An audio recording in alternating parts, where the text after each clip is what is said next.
A continuación, Noticiero Telesucesos. Clasificación A. Apto para todo público. Un noticiero pensado para usted porque se lo merece. Nos acercamos a la realidad desde diferentes perspectivas. Noticiero Telesucesos. Primera parte del Noticiero Telesucesos con las noticias más importantes del día.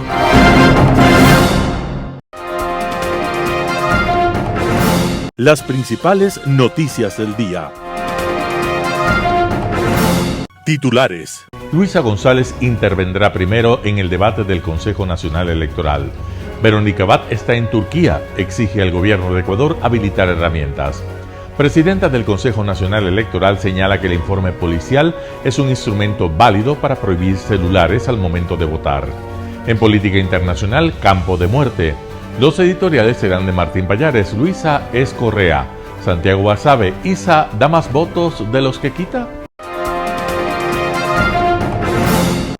Noticias del día. Luisa González intervendrá primero en el debate del Consejo Nacional Electoral. El Consejo Nacional Electoral realizó este 17 de marzo del 2025 un sorteo público para la ubicación y orden de intervención para el último debate entre los dos candidatos presidenciales, Daniel Noboa y Luisa González, que pasaron a la segunda vuelta electoral, que se realizará el 13 de abril del 2025. El sorteo determinó que Luisa González será la primera en intervenir en el debate presidencial de la segunda vuelta, previsto para el domingo 23 de marzo a las 20 horas en cadena nacional, y que estará moderado por la periodista Ruth del Salto desde el CED de Ecuador TV. En el CED se ubicará en el atril A Luisa González de la Revolución Ciudadana y será quien inicie en los ejes 1, 3 y 5, y en el atril B lo hará el presidente candidato Daniel Noboa del movimiento ADN, quien iniciará en los ejes 2 y 4. Los ejes temáticos que tendrán el debate son 1. Educación, 2. Salud y seguridad social, 3. Criminalidad y seguridad, 4. Economía y empleo, 5. Gobernabilidad. Pablo Escandón, coordinador del Comité Nacional de Debates, indicó que los ejes fueron elegidos en base a la encuesta que realizaron desde semanas atrás y que se conoce recibió más de 2.000 sugerencias que servirán para elaborar el banco de preguntas sobre esos 5 ejes definidos. Se han definido los tiempos de intervención y las respuestas a las preguntas, que serán entregadas 2 horas antes por el Comité de Debates, y los de la réplica y contrarréplica. Verónica Abad está en Turquía y exige al gobierno de Ecuador habilitar herramientas. Aún envuelta en una disputa por el cargo en el gobierno, la vicepresidenta Verónica Abad finalmente viajó a Turquía, según confirmó la propia funcionaria este 17 de marzo a través de un video de poco más de 1 minuto y publicado en sus cuentas de redes sociales. Pese a que su vicepresidencia sigue militarizada en medio de procesos administrativos irregulares y sin contar con Kipux, correo institucional y otras herramientas que me permitan ejercer mis funciones por mis propios medios, me he trasladado a la Embajada de Ecuador en Turquía, escribió Abad en redes sociales.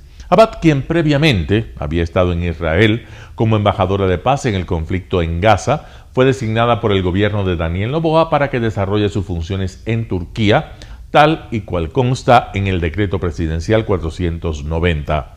Pero Abad demoró en viajar desde Israel hasta Turquía y esto derivó en un proceso administrativo en su contra y hasta en un pedido de suspensión por parte del Ministerio de Trabajo. Dicho proceso de suspensión fue desechado y la jueza a cargo del caso había ordenado que Abad retome su cargo de vicepresidenta en Quito, lo cual no ha sido posible. Pese a los roces con el presidente Daniel Noboa, Abad ha pedido paz y un diálogo con el mandatario y su equipo. Argumentó que siempre había cumplido las asignaciones encomendadas por Noboa, pero pidió condiciones dignas para cumplir con su delegación en Turquía. Presidenta del Consejo Nacional Electoral señala que el informe policial es un instrumento válido para prohibir celulares al momento de votar. La prohibición del uso del celular durante el sufragio en la segunda vuelta en las elecciones presidenciales del 13 de abril del 2025 en Ecuador han generado una serie de reacciones y cuestionamientos. Diana Tamaín, presidenta del Consejo Nacional Electoral, defendió la medida y recordó que la resolución se tomó con base en un informe de la Policía Nacional y de las Fuerzas Armadas por supuestas amenazas a los votantes. Este informe fue entregado por el Ministerio de Gobierno y el de Defensa al CNE a finales de febrero. Según el gobierno, en la primera vuelta hubo sectores del país en el que los votantes acudieron a las urnas bajo supuestas amenazas y se les había obligado a fotografiar su voto para comprobar que apoyaron a una determinada corriente política. Pero cuando Tamain fue consultada sobre si estas denuncias se pudieron comprobar, respondió que es muy complicado tener evidencias de extorsión a los votantes, pero dijo que el informe de la policía y las fuerzas es un instrumento válido para el CNE. Por su parte, Washington Andrade, coordinador de la Asamblea Permanente por la Defensa del Patrimonio Nacional, presentó este 17 de marzo una acción de inconstitucionalidad contra la resolución adoptada por el Consejo Nacional Electoral. En su acción, Andrade solicitó la suspensión de la decisión del órgano electoral mientras la Corte Constitucional se pronuncia sobre el fondo del pedido y sostiene que la prohibición vulnera varios derechos constitucionales. Entrevista del día. En Radio Sucesos estuvo José Cabrera, consejero del Consejo Nacional Electoral, el tema del que habló, la prohibición del uso de celulares en las votaciones. Escuchemos lo que dice. Sí, efectivamente, en semanas anteriores nos reunimos con el equipo de seguridad del país, estuvo Fuerzas Armadas, Policía Nacional, y se nos informó de algunas situaciones de riesgo. Nosotros fuimos invitados los 5 consejeros. Lamentablemente las 2 consejeras y el consejero Enrique Pita no pudieron asistir, por eso asistimos nada más la señora presidenta y yo, pero fuimos invitados los 5 consejeros. Se nos informó de las situaciones que se estaban dando de riesgo. Nosotros solicitamos que se documente esa información. Se nos entregó en días anteriores. Nosotros tomamos la resolución.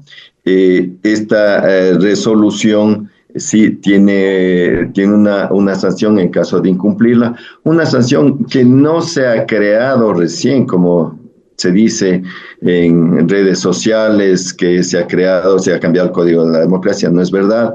La sanción se encuentra en el Código de la Democracia, en el artículo 279, numeral 12, que indica que incumplir las resoluciones del Consejo Electoral o las sentencias del Tribunal Contencioso Electoral tiene la sanción de una multa que puede ser desde 21 salarios básicos unificados hasta 70 salarios básicos unificados, destitución o suspensión de participación política desde 2 a 4 años.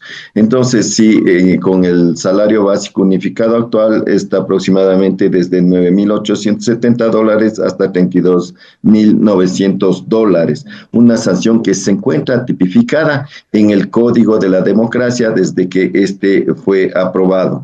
También, usted ha indicado exactamente cuál es la resolución.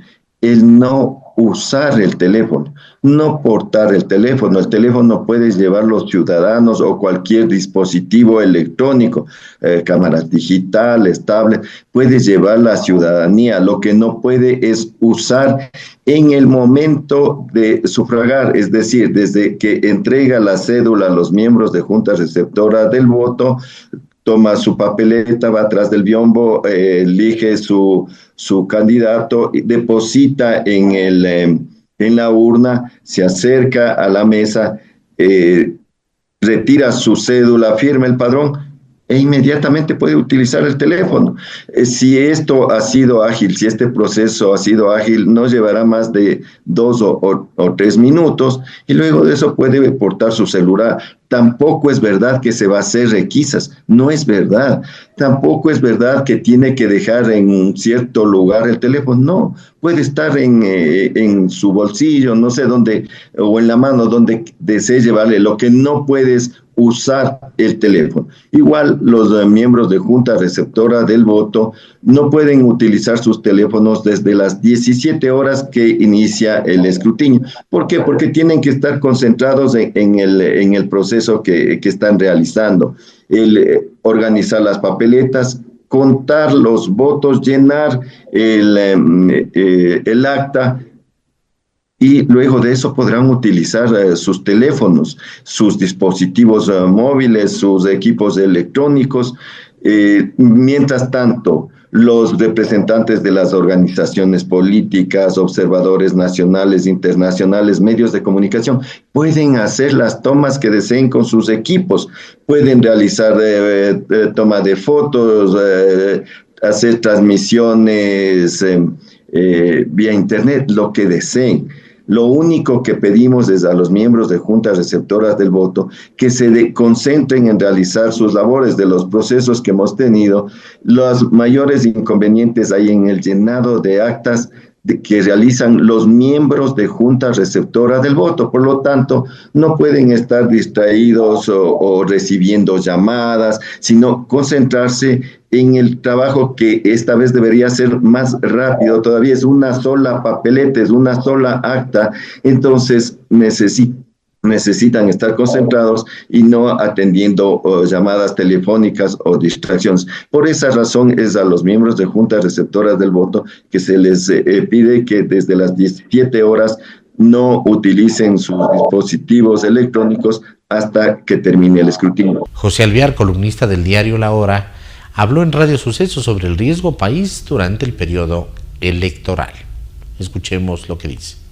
Mira, primero explicarle a quienes nos escuchan qué es el riesgo país, porque siempre escuchamos esto y realmente no todos tenemos claro qué es el riesgo país. Y esto es muy importante que quienes nos siguen lo sepan, porque hago tanto hincapié en declaraciones que suben o bajan el riesgo país. El riesgo país es esa probabilidad que tiene un determinado país de no cumplir sus compromisos financieros, sus acuerdos financieros. Y eso tiene una injerencia puntual en el nivel de inversión que hoy en día el Ecuador tanto necesita, porque si hay algo que está claro es que falta empleo, y la única manera como ese empleo va a volver o va a aumentar o se van a abrir nuevas puertas, básicamente es en función de esa inversión o capital que entre al sistema, sea local o sea internacional. Entonces el riesgo país se vuelve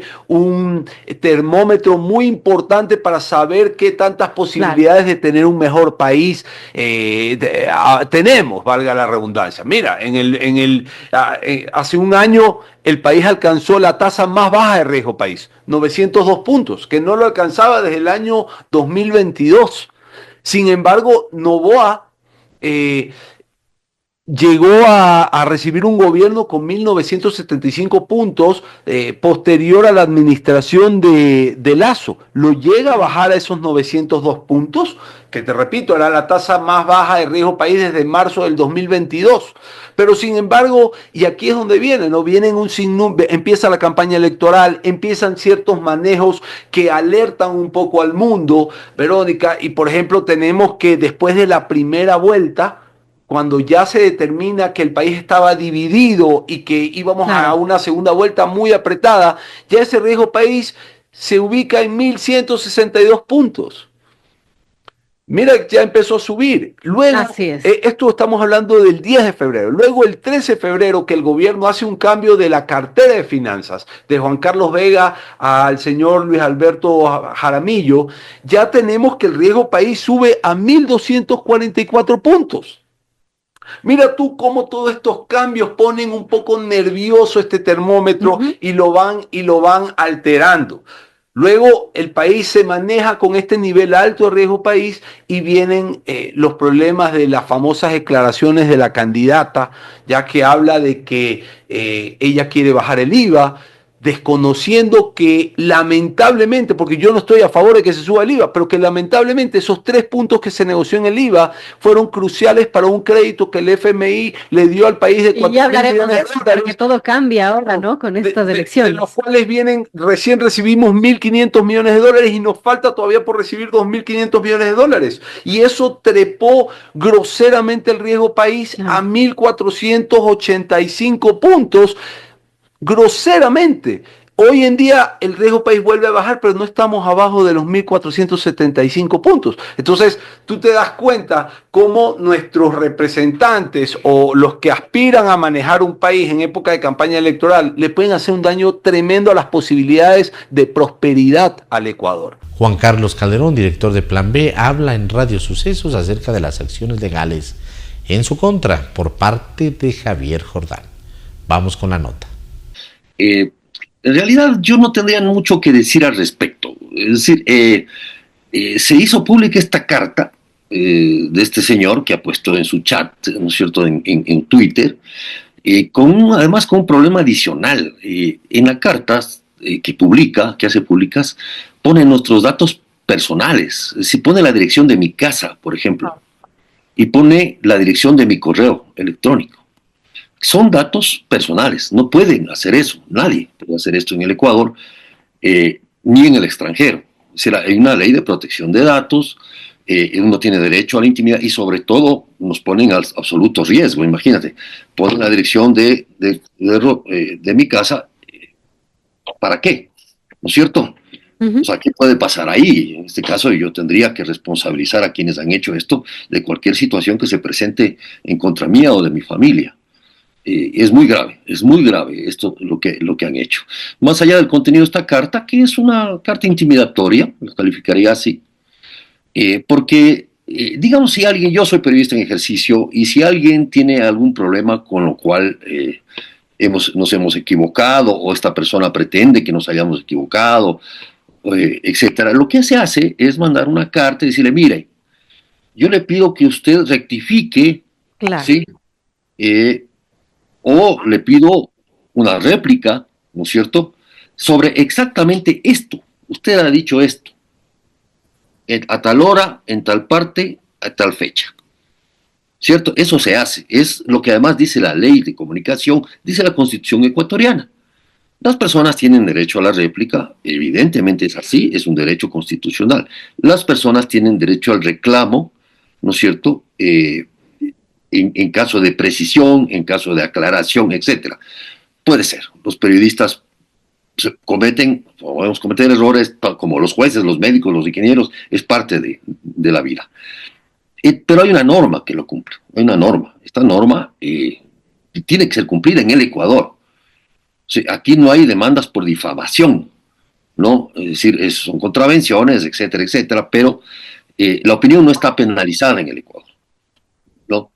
Y de hecho, de alguna manera, yo hubiese esperado que me dijeran, oiga, usted ha dicho esto en tal parte, esta frase exacta. Y no está. Esta publicación no está incorporado, nada de eso. Pero además, se hubiese esperado que si yo tengo derecho a la réplica en la Constitución ecuatoriana, porque el supuesto ilegalidad se cometió en el Ecuador, ¿no es cierto?, yo pueda mandar una carta y decir, mire, usted ha dicho esto, yo le pido que rectifique, mi postura es esta. Encantado, o sea, yo no tengo ningún problema de hacerlo, nadie podría tener un problema de hacerlo si lo que se le ocurre es tener una versión de los hechos. Eso es el primer punto, ¿no? El segundo punto es las vinculaciones que se pueden dar con el o llamado así narcotraficante Leandro Norero, de varios vinculados, están judicializadas. Es decir, esto está judicializado, presentado por la Fiscalía General del Estado, está sentenciado.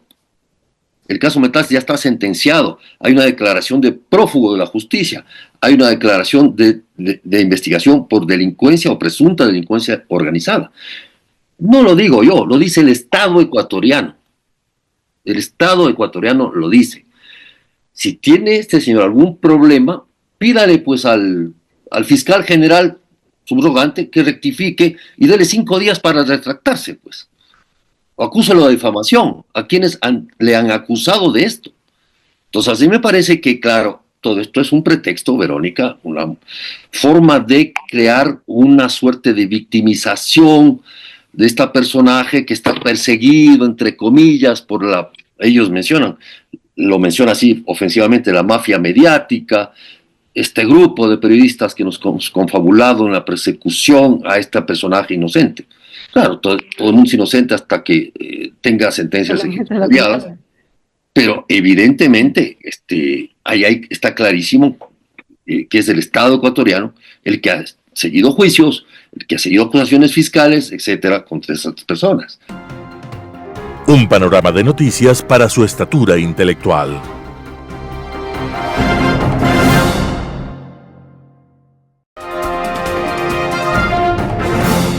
Global Hoy con Alan Cate. Campo de muerte.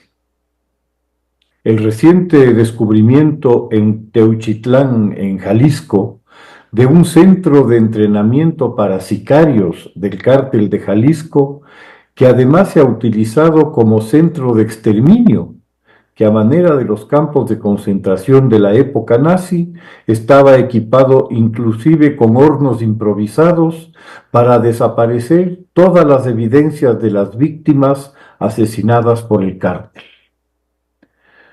No se ha logrado establecer todavía el número de los asesinados, pues luego de haber incinerado los cuerpos, se esparcieron los residuos mezclados con tierra para luego fundir un piso de ladrillo sobre los restos. El descubrimiento, realizado por un grupo de personas que han perdido familiares sin que hayan vuelto a aparecer, que se denominan guerreros buscadores de Jalisco, y que según ellos se realizó tras recibir varias llamadas anónimas informando acerca del sitio donde se encontraron los restos, el rancho Izaguirre. Lo asombroso es el hecho de que hace unos 6 meses, en ese mismo sitio, se produjo un enfrentamiento entre la fuerza pública y los delincuentes que al parecer administraban el rancho, culminando con la captura de 10 de estos y la liberación de 2 secuestrados, quedando a cargo de las instancias fiscales y policíacas las investigaciones pertinentes en el teatro de estos delitos. Del pasado mes de septiembre a la llegada de los familiares que no han cejado en la búsqueda de sus parientes, ni una sola evidencia, ni un solo hueso apareció para las autoridades responsables y tan solo la persistencia de los buscadores particulares ha sido capaz de develar el horror oculto, aun cuando ni tan oculto, de lo que sucedía en el rancho. El que solo en Jalisco se supere ya los 15,000 desaparecidos revela hasta dónde ha desaparecido el Estado Nacional respecto de su función esencial en cualquier país, la de garantizar seguridad interna a la población y un sistema de justicia que permita resolver los diferendos privados y públicos de manera eficiente, rápida y justa, y que ante el delito aplique la ley con severidad.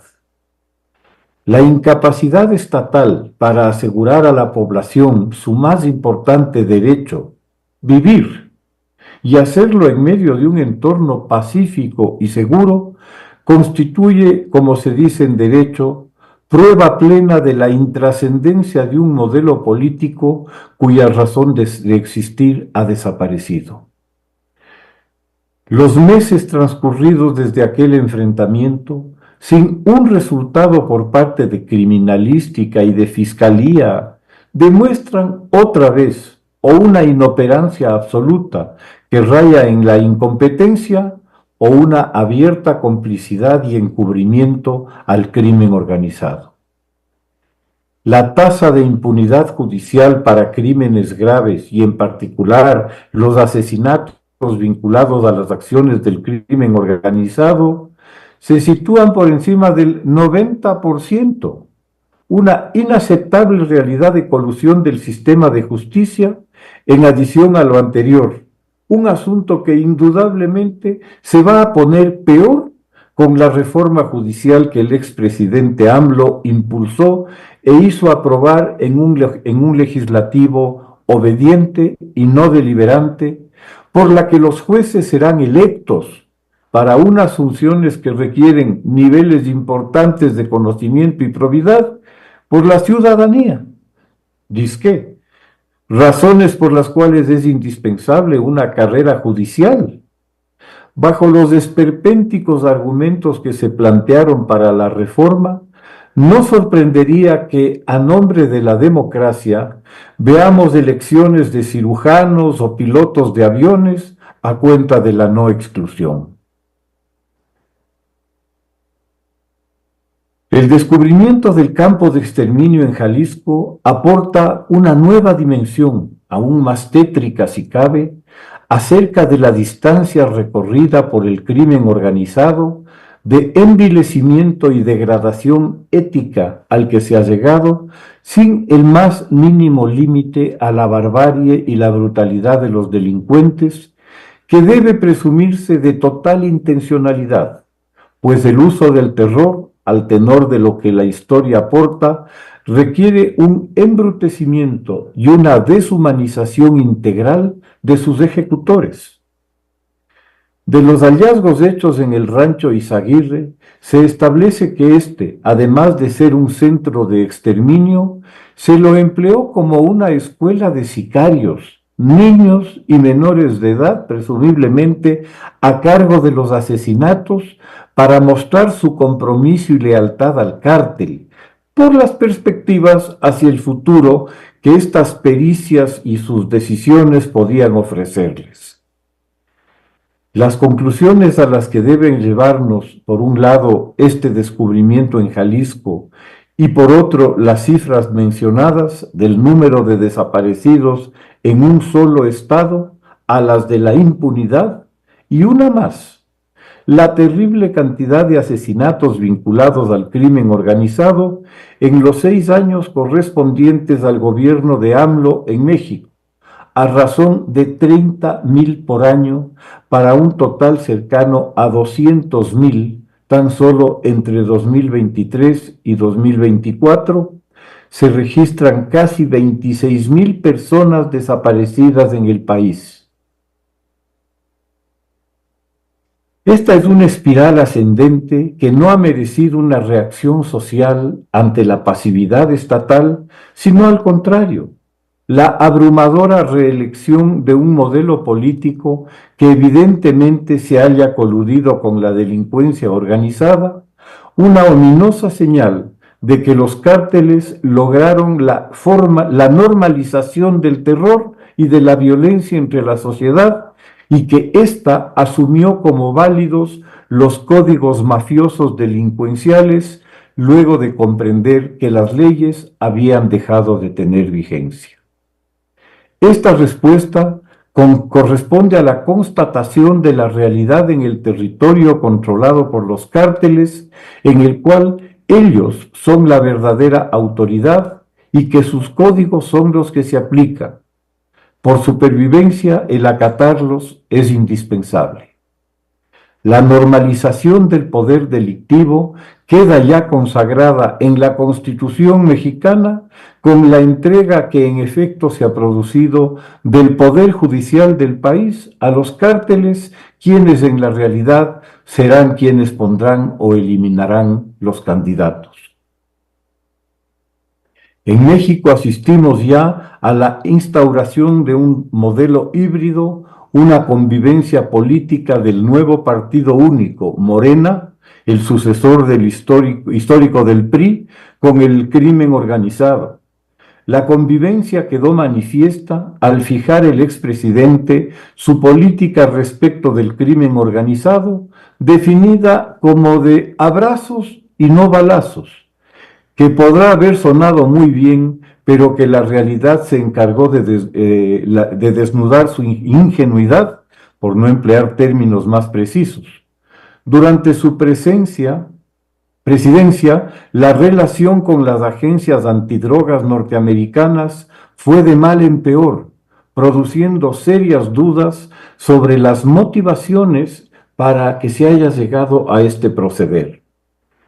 La notable periodista Anabel Hernández ha sido decisiva en establecer los vínculos entre los políticos mexicanos, no solamente aquellos de Morena, pues el proceso de captura de los poderes públicos viene de tiempo atrás, pero sí que ha revelado cuán profundamente ha penetrado el crimen organizado durante el sexenio de AMLO, a quien, al igual que a sus legisladores, ha financiado significativamente.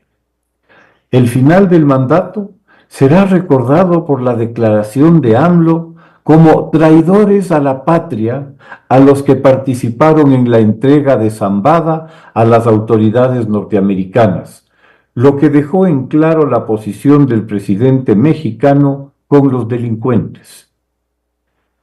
No se debe desconocer un importante giro en estos primeros momentos de la presidencia de Sheinbaum, que ha entregado a casi una treintena de los narcotraficantes mexicanos más peligrosos al gobierno norteamericano, quién sabe si por un compromiso propio o por la presión y amenazas de Trump. Muchas gracias. Editorial. Luisa es Correa. Artículo de Martín Pallares publicado en Diario El Expreso. Recorre en varios sectores del electorado la idea de que Luisa González es independiente de Rafael Correa y que en su gobierno actuará alejada de su siniestra sombra.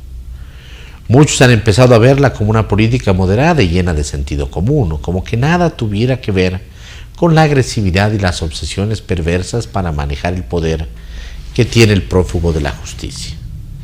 Hay incluso personas que dicen que se parece a Lenín Moreno y que una vez montada en el potro del poder se alejará de Correa para hacer un gobierno con perfil propio. Esta idea obedece a una hábil estrategia de campaña electoral del correísmo, donde González ya casi no aparece junto a su mentor. Si se observa cómo ha sido la campaña desde un poco antes de la primera vuelta incluso, se verá que a González se la proyecta como una mujer empoderada, vigorosa y fuerte. Incluso los videos que circulan en redes sociales, sobre todo TikTok, muestran a una Luisa González que no teme mostrar sus atributos físicos y hasta cierta desenfadada coquetería. Cada vez más michota y menos política. Esa es la consigna de los estrategas.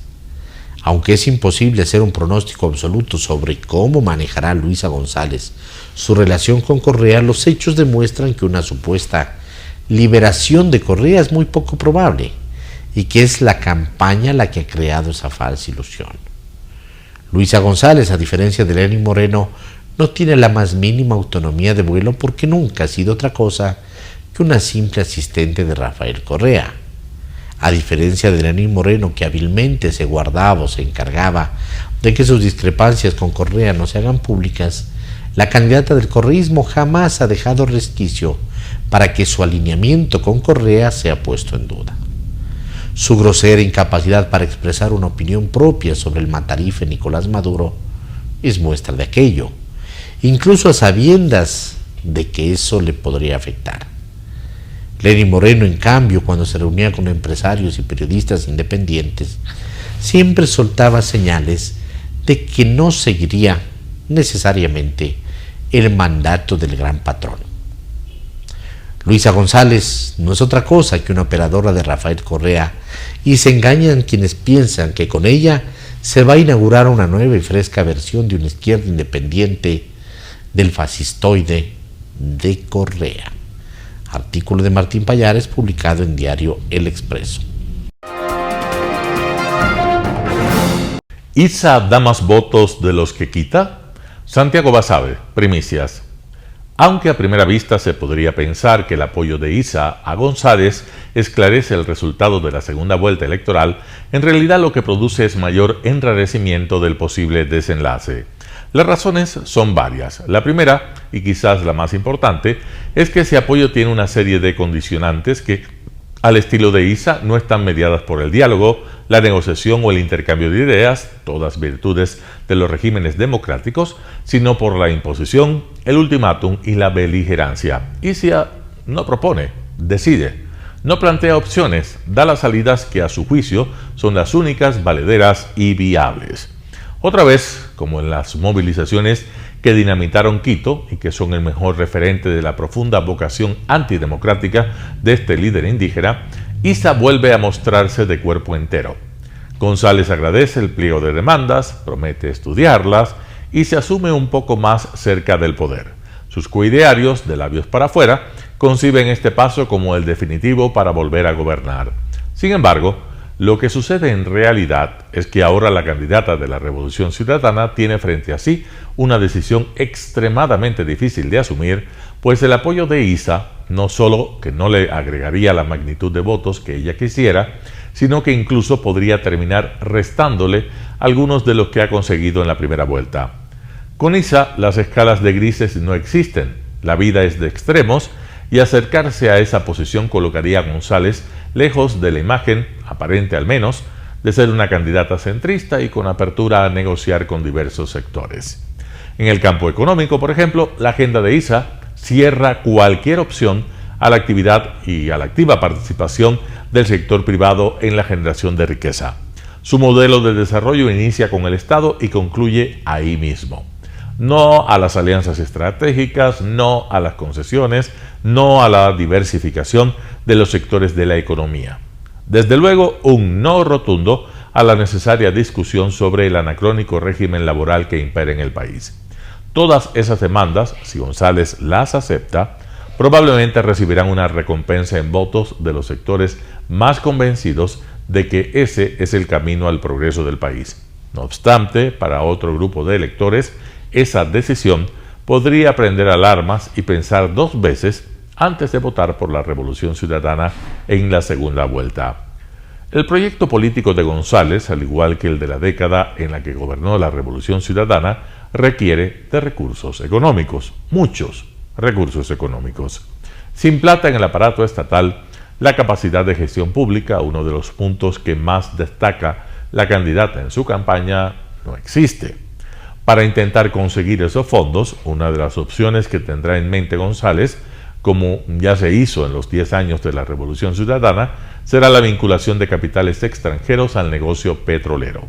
Si eso es así, el apoyo de ISA le quedará como un balde de agua helada a la presidenciable, pues entre sus imposiciones está cerrar cualquier posibilidad de concesionar el campo Sacha. No a la extracción en ese sector, no a la minería, no a todo. El más puro estilo de ISA. Menudo aliado el que se ha conseguido Luisa González. En la arena puramente política, la candidata de la Revolución Ciudadana ha señalado la necesidad de ir a un cambio constitucional. Hay otro tropiezo con las imposiciones de ISA. No a la Asamblea Constituyente, ha dicho con vehemencia el líder indígena, y sus seguidores lo han aplaudido. ¿Cómo resolver ese nuevo dilema? Las salidas intermedias no son posibles, pues esa sola propuesta será vista por ISA como una afrenta. Por eso es que el discurso de que son más las cosas que nos unen que las que nos distancian, que ahora intenta posicionar la presidenciable de la Revolución Ciudadana respecto a Pachacutic, cae en saco roto. ¿Aceptas o aceptas? Esa es la línea del líder de la CONAIE. En definitiva, hay ocasiones en las que los costos de ganar un apoyo electoral son más altos que los beneficios. Para Luisa González, recibir el espaldarazo de ISA, que no implica en modo alguno asumir que en esa dirección circulará la inmensa mayoría de los votos de Pachacutic en primera vuelta, pues las facciones al interior de ese movimiento son públicas y notorias, puede resultar un salto al vacío. Si el conjunto de demandas de ISA las asume a pie de juntillas la candidata de la Revolución Ciudadana, pues esa es la única forma de llegar a un acuerdo con el líder indígena, ganará muchos votos radicales, desde luego. Si no lo hace, tendrá desde ya un opositor más en plena campaña y un conjunto de electores que ante dicha decisión preferirán girar al nulo. En cuanto a los indecisos, para muchos de ellos observar que la Revolución Ciudadana se acerca a ISA podría ser el detonante para optar por la candidatura de Noboa. A González se le viene el duro ejercicio de dilucidar si ISA le da más votos de los que le quita. Santiago Basabe, primicias. Noticias internacionales. La tripulación de reemplazo llega a la ISS, donde permanecen 2 astronautas atrapados. Una tripulación de 4 sustitutos de 2 astronautas de la NASA atrapados fueron recibidos en la Estación Espacial Internacional el domingo después de que su cápsula SpaceX se acoplara con éxito. Los astronautas Buzz Wilmore y Suni Williams, que esperaban estar fuera solo una semana, pasaron 9 meses en el espacio después de que el Boeing Starliner que los transportaba sufriera demasiados problemas para traerlos de vuelta a la Tierra. Los 4 recién llegados pasarán 6 meses en la Estación Espacial Internacional y se espera que Wilbur y Williams regresen a casa el miércoles.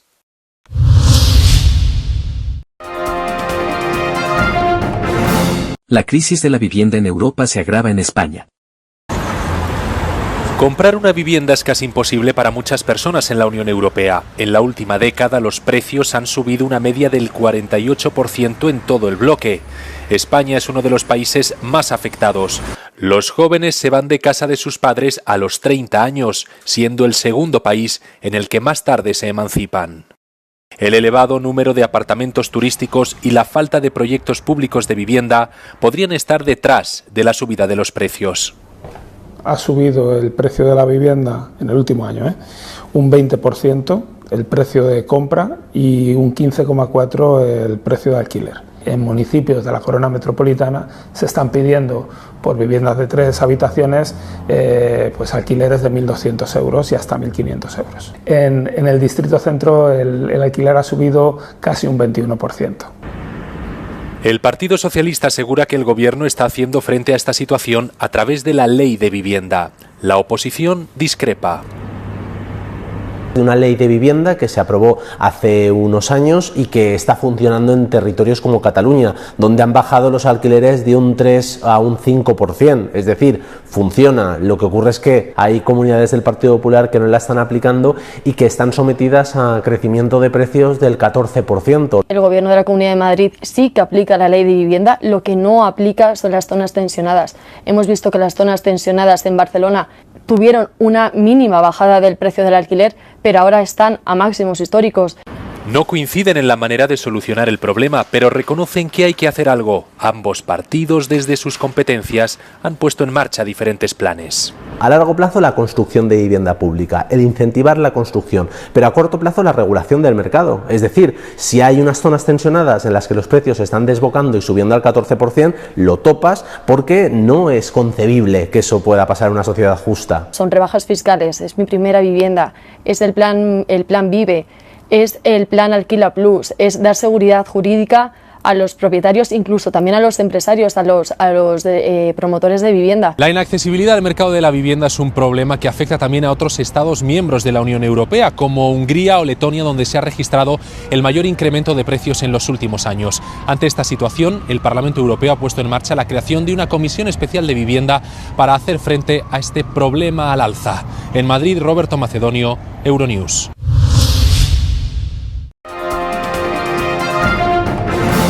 Los hutíes responden a los ataques aéreos de Trump con misiles balísticos contra un portaaviones de Estados Unidos. Los rebeldes hutíes de Yemen afirman haber lanzado 18 misiles balísticos y de crucero, además de drones, contra el portaaviones estadounidense Harry S. Truman en represalia. Un portavoz militar hutí afirmó que no dudarán en atacar todos los buques de guerra estadounidenses en el Mar Rojo y el Mar Arábigo. El ataque se produce después de que Estados Unidos lanzara el sábado decenas de ataques aéreos contra zonas controladas por los hutíes en Yemen, incluyendo la capital, Sanaa, y la provincia de Saada. Los hutíes afirman que los ataques causaron la muerte de al menos 31 personas, en su mayoría mujeres y niños. La semana pasada los hutíes anunciaron que reanudarían los ataques contra buques israelíes después de que Israel cortara el flujo de ayuda humanitaria a Gaza este mes. El secretario de Estado de Estados Unidos, Marco Rubio, declaró el domingo a medios estadounidenses que los ataques continuarán hasta que los hutíes dejen de controlar el tráfico marítimo. El domingo, el jefe de la Guardia Revolucionaria Paramilitar de Irán negó la participación de su país en los ataques hutíes, según la televisión estatal.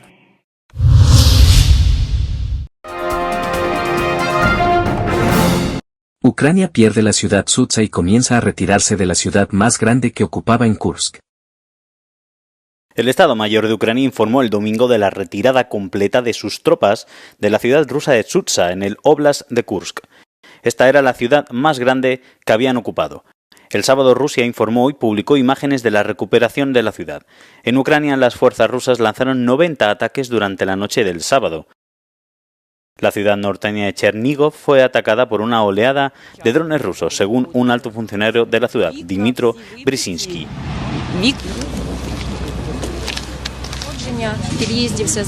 Edificios residenciales de gran altura y viviendas fueron alcanzados, provocando varios incendios. En el Oblast de Chernigov, un misil balístico ruso se estrelló frente a la ciudad fronteriza de Semenivka, cerca de Rusia, provocando un corte parcial de electricidad, según las autoridades ucranianas.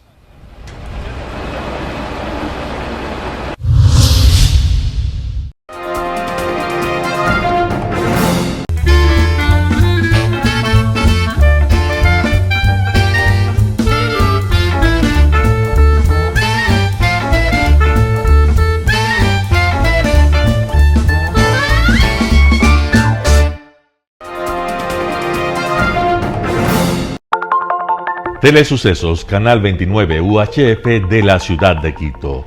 Un canal de televisión abierta, siempre inédito, para una audiencia especial. Somos cultura, educación, salud, opinión calificada, normas de vida. Y todas las tardes, de lunes a viernes, desde nuestros estudios en Arena Telesucesos, escenario propio destinado a promover el deporte.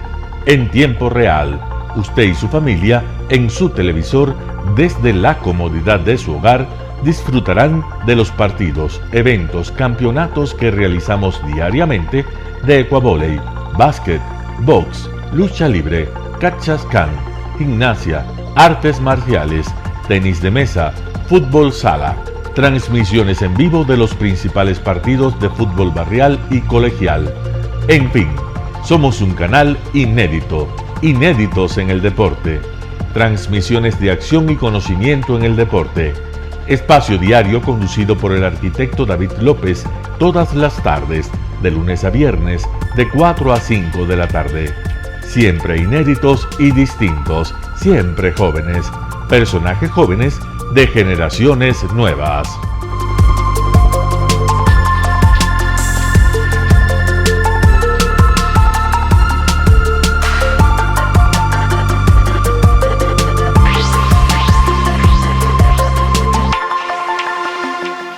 El término arena dejó tiempo atrás de ser sinónimo de muerte.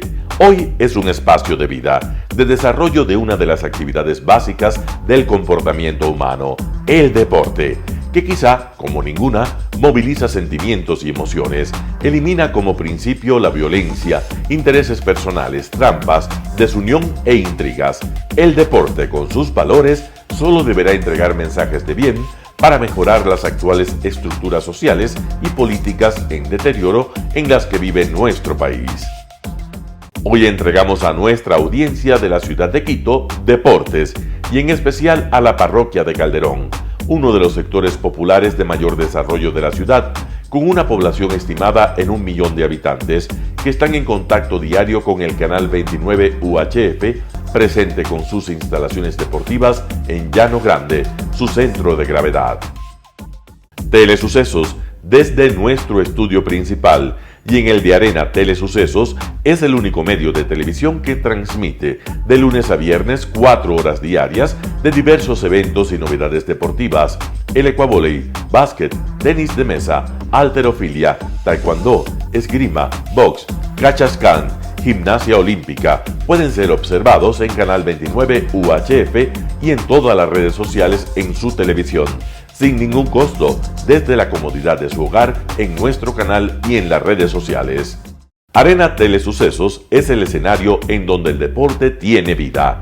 Nuestros invitados y jugadores están en la cancha junto a usted y como nunca antes en la pantalla de su televisor, acercándole a un espectáculo inolvidable de luz, color y fiesta.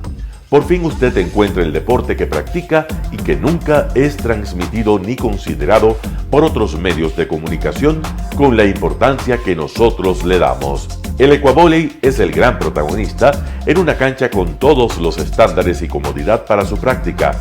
Es el único deporte ecuatoriano con partida de nacimiento ecuatoriana. Somos inéditos, nos acercamos al deporte popular de nuestra gente que comparte nuestros esfuerzos. En Arena Telesucesos, aparte del atractivo de los eventos deportivos que transmitimos con nuestra señal a los televisores de su hogar, también entregamos muchos de los valores que encierra el deporte y en especial privilegiamos nuestra identidad nacional en el ecuavóley, jerarquizando su presencia como el deporte con partida de nacimiento en nuestro país. Telesucesos no solo entrega en su programación de deportes un espectáculo, sino que impulsa, privilegia y exige a quienes participan que sean parte de los valores y méritos que el deporte encierra: esfuerzo, superación, perseverancia, respeto, solidaridad, compañerismo, disciplina, puntualidad, sana competencia, honradez en la cancha y fuera de ella. La práctica deportiva siempre generará beneficios positivos para su cuerpo y entregará salud estable, pero refuerza además la identidad personal y premia siempre el éxito conseguido. Estamos entregando a nuestra ciudad con Arena Telesucesos un esfuerzo más de un medio que es fiel a su identidad y que a través de sus contenidos de salud, cultura, opinión calificada y ahora deportes, pretende difundir lo que, aparte del entretenimiento, requiere nuestra gente. Lo hasta ahora realizado está hecho con mucho esfuerzo, pasión y el entusiasmo de nuestra parte, de nuestros empleados, trabajadores y pequeños empresarios que creen en nuestras motivaciones. Hemos dado los primeros pasos para este proyecto que seguiremos haciéndolo gracias a ustedes. ¿Cómo llegar? Nuestras instalaciones se encuentran en el norte de la ciudad, en un sector de gran crecimiento y desarrollo urbano al que se accede a través de la vía E35, más conocida como la Avenida Panamericana Norte. Desde el centro comercial El Portal, a 2 kilómetros a la derecha, se encuentra la calle García Moreno, antiguo camino a Llano Grande, una arteria en la que se desarrollan dinámicos comercios. Junto al centro comercial Ciudad Alegría, a 100 metros, hemos llegado a nuestras instalaciones, Arena Telesucesos, la cancha del ecuavóley. Telesucesos, siempre inédito, nuestro canal online a la vanguardia tecnológica, 24 horas de programación continua a través de Internet. Telesucesos Internacional. En el Ecuador y en el mundo, Telesucesos Internacional. ¿Cómo nos sintoniza? Ingresando a www.telesucesos.net. Telesucesos Internacional. Telesucesos, el canal de televisión siempre inédito. El noticiero Telesucesos es retransmitido de lunes a viernes a las 7 horas por Radio Planeta Sur 106.1 FM de la ciudad de Loja. Noticiero Telesucesos. Las opiniones vertidas en este espacio por la producción y dirección del programa son de exclusiva responsabilidad de sus autores y de quienes intervienen en ellos.